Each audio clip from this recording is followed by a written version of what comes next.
તો નમસ્કાર ખેડૂત મિત્રો, મારે આજે તમારી સાથે એવી વાત કરી છે કે મિત્રો આપણે કેવી કેવી પરિસ્થિતિમાં છેતરાતા હોઈએ છીએ. હવે ધારો કે મારી આ જે ગાડી છે હુન્ડાઈ એલેન્ટ્રા 2018 મોડલ છે, જે મેં લીધું હતું નવું જ તે. હવે મિત્રો એમાં તકલીફ શું છે હું તમને વાત કરું કે મિત્રો આપણે આ જે મડગાડ આવે ને, આ મડગાડ તે ક્યાંક રોદામાં જો પૂર આવ્યું હતું, એ પૂરમાં મેં ગાડી નાખી ત્યારે એ મડગાડ ગમે રીતે નીકળી ગયો ને પડી ગયો ને ખબર ન રહી. ત્યાર પછી ઘેરે આવીને જોયું તો તે ખરાબ થઈ ગયું હતું ને એના કારણે આપણે અહીંયા બધે માટી આવી જાય છે અને જો અહીંયા કાંટ પણ લાગી ગયેલો છે. હવે આ માટી આવી જાય એના કારણે આપણે જે બોનેટ હોય એની અંદર સુધી હું તમને બતાવું તો જો ઠેઠ અંદર સુધી એમાં કાંટા ઓલો ગારો લાગી ગયેલો છે. જો આના કારણે આપણું જે ગાડી છે બોનેટ એ અહીંયા લાઇટમાં પણ જો ગારો લાગી ગયેલો છે એટલો જ તે. અહીંયા જે આ લાઇટનો એરિયો આવે ત્યાં પણ અને અહીંયા પણ, એના કારણે આ બાજુનો મારો જે ફોગ લેમ્પ છે એ પણ ખરાબ થઈ ગયો. આ ફોગ લેમ્પ છે ને થતો બંધ થઈ ગયો કારણ કે ગારાના કારણે અંદર કંઈક મિસ્ટેક આવી ગઈ છે. હવે મિત્રો મારે તમને જે વાત કરવાની છે ને મિત્રો, એ આ મડગાડ લેવા કાલે હું અમદાવાદ ગયો. મીઠાખળી કરીને છે, નવરંગપુરા છે, એવી અલગ અલગ જગ્યાએ મને રિક્ષાવાળાએ ફેરવ્યો એટલે લગભગ 350 રૂપિયાનો ખર્ચો આપણે રિક્ષા ભાડું લાગી ગયું. કારણ કે મિત્રો અહીંયા આપણે જોયું ન હોય એટલે હું અહીંથી બસમાં ગયો, ત્યાર પછી અલગ અલગ જગ્યાએ રેખીડો 350 રૂપિયાનો ખર્ચો લાગ્યો. તો હવે મિત્રો એમાં જે મીઠાખળી જે કરીને જે એરિયો છે એમાં આપણને પહેલાં લઈ ગયા. તો એમાં મિત્રો ત્યાં કારના સીટ કવરથી માંડીને કાર એસેસરીઝ જે હતી તે લગભગ બહુ ઝાઝી દુકાનો હતી અને મેં ધ્યાન કર્યું તો એમાં આપણને અહીંયા ઘણું સસ્તું પડતું હતું. અને જો તમારે આવી કાંઈ ગાડી હોય તો તમે મીઠાખળીમાં જઈ અને એ બધું સીટ કવરને બધું નખાવી શકો છો. એને અલગ અલગ ઘણી દુકાનો છે. હવે મિત્રો મારે તમને જે વાત કરવાની છે તે આ વસ્તુ જે સાઈડમાં પડેલી છે તે એને કાંઈક હું તો મડગાડ કહેતો હતો ત્યાં, પણ એને કાંઈક બીજું કહેશે. હું આપણે તો મારી ભાષામાં પંખો કહું કારણ કે એના અલગ અલગ નામો હોય આપણને ખ્યાલ ન હોય. તો હવે મિત્રો આ જે વસ્તુ છે એ હું અલગ અલગ દુકાને ગયો તો મને 6000 રૂપિયાથી સ્ટાર્ટ કરી, જો કંપનીને લેવા જાય તો મને 8000 રૂપિયા કીધા હતા. એ તો હું સમજી ગયો કે ભાઈ કંપનીનું ઓરિજિનલ જેન્યુઅલ નખાવો તો એટલું મોંઘું થતું હોય. તો કંપનીનું આ એક વસ્તુ જે સામાન્ય છે, હું તમને એની ક્વોલિટી બતાવું તો જો એની ક્વોલિટી લબ્બર જે આમ સારી છે પણ આવી ક્વોલિટી છે. હવે મિત્રો આ જે વસ્તુ છે આ રીતની એની ક્વોલિટી છે. આ ડ્રાઈવર સાઈડનું છે, રાઈટ સાઈડનું એલેન્ટ્રાનું. હવે મિત્રો આ વસ્તુના મને 8000થી આનો ભાવ એ લોકોએ સ્ટાર્ટ કર્યો. તે છેલ્લે 2000 રૂપિયાની વસ્તુ હું લાવ્યો.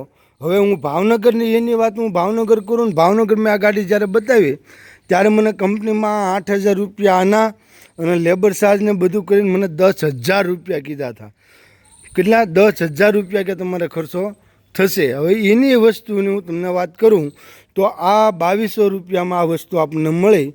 જે એમ કહેતા હતા કે ભાઈ ઓરિજિનલ નથી પણ કામ તમારું ઓરિજિનલ જેવું જ આપશે, એટલે તમે લઈ જાઓ, અમારી ગેરંટી છે. કારણ કે દુકાનવાળા મને સારા લાગ્યા અને એની પાસે વિશ્વાસ આવ્યો મને.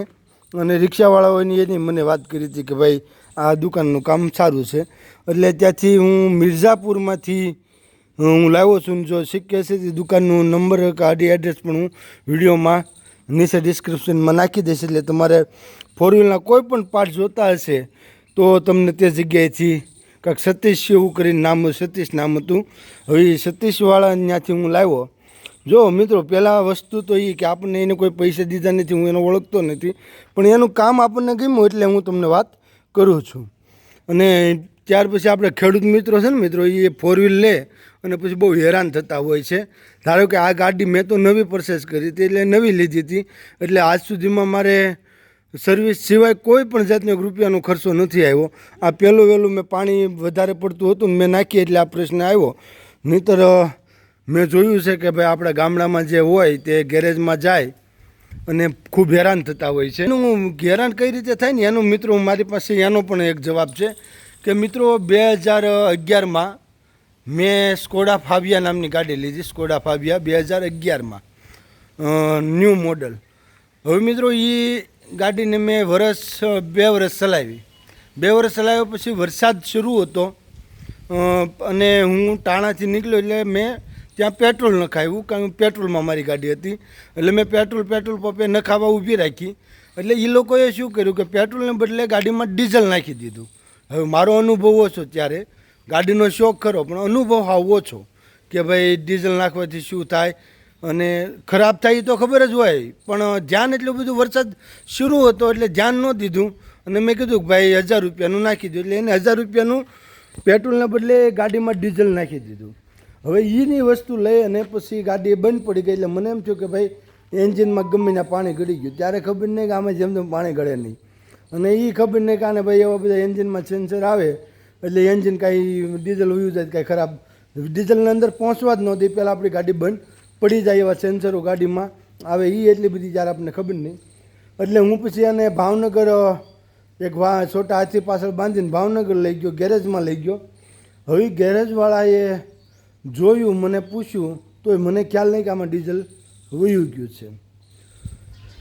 પછી હું ગાડી મૂકીને આવ્યો એટલે એને જોયું, એટલે એને તો ખબર પડી ગઈ કે ભાઈ આ વસ્તુમાં સેલેપ લગાય માર્યો, એટલે એને ખબર પડી ગઈ કે આમાં ડીઝલ છે, પણ મને વાત ન કરી. ત્યાર પછી એને કીધું કે ભાઈ અઠવાડિયું લાગશે અને આમાં ખર્ચો 35-40 હજારનો આવશે. હવે અઠવાડિયું લાગે 35-40 હજારનો ખર્ચો આવે એટલે મને એમ થયું કે ભાઈ કાંઈ વાંધો નહીં, હું ત્યાં મૂકી અને પાછો વયો આવ્યો અગિયાળી પાછો. હવે હું અગિયાળી પાછો આવ્યો પછી પાછો હું અઠવાડિયું રહીને ગયો એટલે એને મને કીધું કે ભાઈ તમારે આમાં જે કોયલ આવી, કોયલ ખરાબ થઈ ગઈ છે, એ તમે ઓરિજિનલ મગાવો તો 20,000ની આવશે અને જો કબાડીમાંથી અમદાવાદથી મગાવો તો તમારે 10,000માં આવી જશે. હવે કોયલ આની અંદર આવે એ મોંઘી થાય પણ એટલી બધી મોંઘી થતી નથી. એ બધી હવે આપણને હવે ખબર પડી કે એ નવી લેવા જાવ તો એ 3,000ની સ્કોડા ફાબિયાની આવી જાય છે. અત્યારે તમે ઓનલાઈન પણ ચેક કરી શકશો. હવે એ હું ત્યાં ગયો, મેં કીધું કાંઈ વાંધો નહીં, આપણે 20,000ની નથી લેવી, 10,000ની અત્યારે જૂનામાં જ લાવીને નાખી દો. એટલે એને જ કંઈ નાખવાની હતી જ નહીં. એટલે પછી એને ડીઝલ ને આ ને તેને બધું સાફ કરી નાખ્યું અને 15-20 દી પછી મને પાછો બોલાવ્યો કે ભાઈ તમારે 42,000નો ખર્ચો આવ્યો છે અને કબાડીમાંથી બધું મગાવી લીધું છે અને ગાડી તમારી રિપેર થઈને રેડી થઈ ગઈ છે. હવે હું પાછો ગયો, પૈસા લેતો ગયો, મેં 42,000 રૂપિયા આપી દીધા.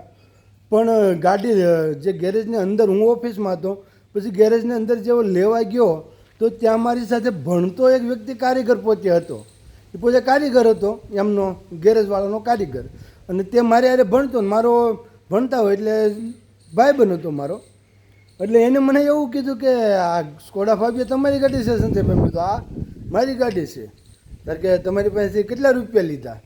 મેં કીધું ભાઈ 42,000 રૂપિયા લીધા. ને એમ કહે છે કે ડીઝલ આવી ગઈ, કોયલ ફેલ થઈ ગઈ, ને આમ એન્જિન બધું પૂરું થઈ ગયું હતું, ને તઈને કોયલ આવી, તઈને ફેલ થઈ ગઈ હતી, ને આવું બધું મને કીધું. ને ભાઈ 42,000નો ખર્ચો આવ્યો.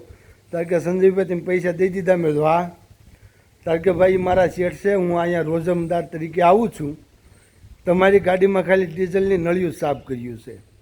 જે કે પેટ્રોલની બદલે તમારી ગાડીમાં ડીઝલ નખાઈ ગયું હતું, એ બધી નળીઓને બધું સાફ કર્યું, એમાં વધીને કે 1000 રૂપિયાનો ખર્ચો આવેલો છે.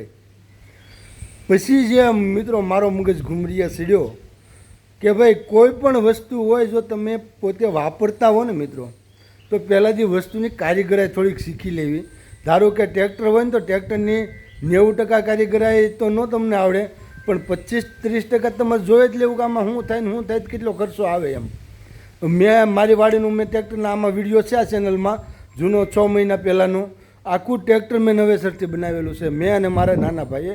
કલર કામથી માંડીને એન્જિનનું કામ નહીં પણ કલર કામ, બોડી કામ, તમામ વસ્તુ જે છે તે મેં હાથે કરેલું છે. અને 50,000માં જે વસ્તુ તૈયાર થતી હતી એ અમે ફક્ત 20,000ના ખર્ચામાં તૈયાર કરી હતી. એટલે તમે મિત્રો ખેડૂ હો ને તો આવી વસ્તુનું ધ્યાન રાખવું. હવે મિત્રો આ પંખાની વાત રહી, જે મને 10,000નું બિલ કીધું હતું, એ 10,000નું બિલ છે. હું ફક્ત ને ફક્ત મારા અમદાવાદ જવાનું ભાડુંથી માંડી અને મારા ખર્ચા માંડીને 3,000ની માલ પર આ વસ્તુ આપણી રિપેર થઈ જશે. જો હું અત્યારે ગાડી ધોવાનો છું અને ધોયા પછી એને સાફ કરી અને એ પંખો હું હાથે જોઈન્ટ કરી દેવાનો છું. એટલે મિત્રો આવી વસ્તુ હોય ને એમાં થોડું તમારે ધ્યાન આપવું. આપણે વસ્તુ આપણા શોખ ખાતર હોય કે આપણી જરૂરિયાત ખાતર આપણે લેતા હોઈએ, વાપરતા હોઈએ, પણ એનો અર્થ એવો નથી કે એનો આડેધડ આપણે એ રૂપિયાનો યુઝ કરી નાખવો કે રૂપિયો ફેંકી દેવો. પૈસો આપણે વાપરવાનો છે, પૈસાને ફેંકી નથી દેવાના. અને માણસો અત્યારે ખેડૂતનું નામ સાંભળે ને મિત્રો એટલે એ લૂંટવા જ બેસી જાય કે ભાઈ ખેડૂત છે, એને ખેડ સિવાય કંઈ ખબર નથી પડતી. ફોર વ્હીલમાં, વાહનમાં, ફોનમાં, એસેસરીઝમાં કોઈ વસ્તુમાં કાંઈ ટપ્પો પડતો નથી, એટલે આને લૂંટી લેવાય.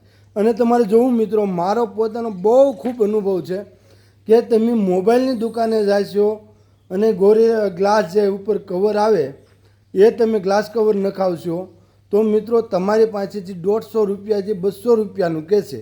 અને એક તમને બતાવશે ને કે આના 50 રૂપિયા છે પણ કે આ તમારે ન નખાય, આ તરત કે ભાંગી જાય ખરાબ થઈ જાય, તમે આ 200 વાળું ગોરેલા ગ્લાસ નખાવી દો. હવે મિત્રો ખરેખર બધા બજારોમાં 80 થી 90 રૂપિયાનું જે વસ્તુ મળતી હોય એને ખબર પડે કે આ ખેડૂત છે એટલે મિત્રો તમારી પાસે 200 રૂપિયા તમારા ખિસ્સામાં જ પડાવી લે. હવે એ જ કોઈ પણ વસ્તુ હોય, એટલે કંપનીની વસ્તુ હોય ને પ્રિન્ટ મારેલી હોય તો વસ્તુ અલગ છે, પણ અત્યારે કંપનીની વસ્તુ ઇલેક્ટ્રિકમાં બહુ ઘણી ઓછી આપણને મળે, અને મળે તો મોંઘી પડતી હોય એવું આપણને લાગે એટલે આપણે ન લઈએ. પણ મિત્રો ઓરિજિનલ વસ્તુ લેવાનો આગ્રહ રાખો. અને આપણે લિંક પણ અહીંયા સાઈડમાં આપતા હોઈએ છીએ આપણા દરેક વિડીયોમાં. ઇલેક્ટ્રિક વસ્તુની હોય, મોબાઈલની હોય કે ખેડૂતને ઉપયોગી વસ્તુની, તે લિંક ફ્લિપકાર્ટની છે. અને 100% અમે એમાં જોઈએ છીએ કે આ વસ્તુ ઓરિજિનલ છે, ટકાઉ છે અને રિવ્યૂ કેવા છે, અને ત્યાર પછી જ આપણે એને અહીંયા લિંક કરતા હોઈએ છીએ. અને એમાં આપણને થોડુંક કમિશન પણ મળતું હોય છે. એટલે તમે જો ખરીદી કરવી હોય તો અમારી લિંક દ્વારા પણ તમે ખરીદી કરી શકો છો. અને આવી વસ્તુનું ધ્યાન રાખજો, કારણ કે મિત્રો આપણે ખેતીમાં કેટલાક ભાવ આવી જાય છે અને ખેતી કેવી પ્રોફિટેબલ છે તમને મને બધાને ખબર છે. બસ આ તો મહેનત કરીએ છીએ અને કરતું રહેવાનું છે. જુગાર છે, જે મૂલી ગેમ હતી ને પહેલાં પૈસા નાખવાની, એમાં જાતની આપણી ખેતી છે ને એક ગેમ જ છે, અને ગેમ આપણે રમવાની જ છે, કોઈ પણ પરિસ્થિતિમાં રમવાની છે. ચાલો મિત્રો, હવે નવા વિડીયોમાં મળશું. થોડું ધ્યાન રાખજો. પોતાનું વાહન હોય તો તેનું રિપેરિંગ ખર્ચ કરાવવા જાઓ તો જરા 2-3 જણાની સલાહ લઈ લેવી, ગેરેજવાળાની સલાહ લઈ લેવી, ઓનલાઈન પાર્ટ જોઈ લેવા, અને ત્યાર પછી અમદાવાદ જેવા સિટીમાં પણ તપાસ કરી લેવી. આ સાથે મળશું નવા વિડીયોમાં. આવા સારા અને સારી જાણકારીવાળા વિડીયો જોવા માટે ખેડૂતની ચેનલને સબસ્ક્રાઈબ કરી લેજો. મળશું નવા વિડીયોમાં. ત્યાં સુધી બધાને જય સ્વામી નારાયણ.